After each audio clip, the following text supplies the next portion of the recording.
Aqui tem uma pergunta, né? Se é possível no transtorno bipolar alcançar a estabilidade sem medicação. A resposta é não, não é possível, né? É algo que é neurobiológico, né? Com causa genética. E isso é importante saber, porque quando você pensa assim, qual que é a expressão fenotípica, ou que palavras são essas, né, que eu estou usando? O que é a expressão fenotípica? É quais os sintomas da doença da pessoa, qual a manifestação que ela tem. Se ela está dormindo, não está dormindo, se ela está brava, se ela está calma, isso é a expressão fenotípica, né? Os sintomas que alguém tem. 90% é genética e 10% é ambiente. Bipolaridade é um caso especial em saúde mental, por quê? É o transtorno com maior causa genética que existe dentro da saúde mental, dentro da psiquiatria. Nenhum outro transtorno é tão genético como a bipolaridade. Então, quando eu dou um diagnóstico de bipolaridade, se não tiver ninguém na família, o diagnóstico está errado. Ou a pessoa é adotada. Isso não existe. Bipolaridade, quem tem vai ter um monte na família. É que não recebeu o diagnóstico, mas vai usar álcool, vai ser uma pessoa super estável, uma pessoa noturna, que não dorme hora nenhuma, ou que sempre prefere a noite, que passa períodos de extrema irritabilidade ou expansividade, depois está deprimida, e depois está com compulsão por compra, ou está com obesidade, ou está com problema com álcool. Ou a família é muito desestruturada, porque todo mundo está brigando com todo mundo, porque todo mundo é bipolar, que não recebeu o diagnóstico. Então, bipolaridade é isso.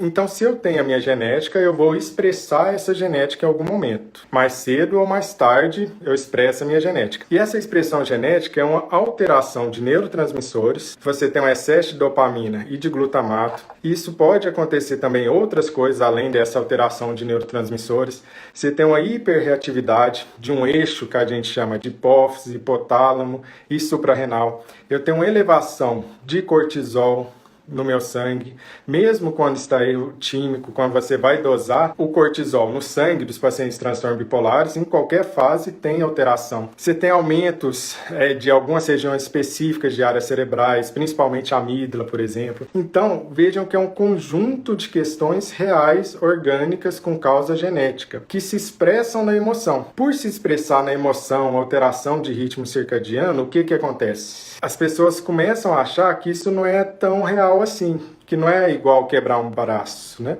Mas a verdade é que é tão real quanto quebrar um braço. Ninguém pergunta, por exemplo, tem como melhorar desse braço quebrado aí sem um gesso? Ninguém pergunta isso, porque braço quebrado tá lá, todo mundo tá vendo que é real. Mas na bipolaridade, como você não tá vendo, muita gente pergunta, será que não tem como ficar sem um remédio? A verdade é que não tem, porque é tão real quanto um braço quebrado. A pessoa não fica deprimida porque ela quer.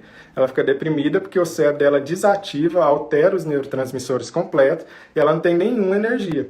Quando ela fica irritada, quando fica sem dormir, é um excesso de dopamina no cérebro. Não é porque quer, é porque não tem jeito. Deitar na mesma hora, acordar na mesma hora é um estabilizador de humor. Então, se eu uso lítio, mas meu sono é desregulado, eu uso um estabilizador de humor. Se eu uso lítio, mas eu deito 10 da noite e acordo 7 da manhã, eu uso 2 estabilizadores de humor. Eu estou usando 2 remédios. Sono regular, ritmo de sono na bipolaridade funciona como remédio. Essa é a rotina que funciona. Deitar na mesma hora, acordar na mesma hora, se alimentar na mesma hora, nada de açúcar, nada de carboidrato, atividade física diária, sem choro nem vela, atividade física diária, nada de álcool, zero cafeína, zero qualquer droga. É possível sim eu ajudar o remédio. Porque eu posso não dormir 10 horas toda vez e acordar às 7. Mas eu também não preciso ficar em dormir 2, 3 da manhã. Então uma certa regularidade do sono é essencial.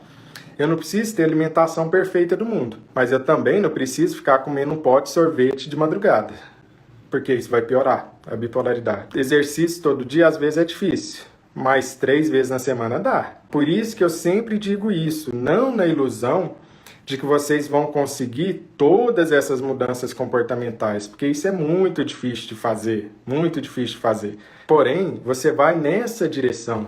Então, eu quero ser um médico que sabe tudo sobre bipolaridade. Eu nunca vou conseguir isso, não tem como saber tudo sobre o tema.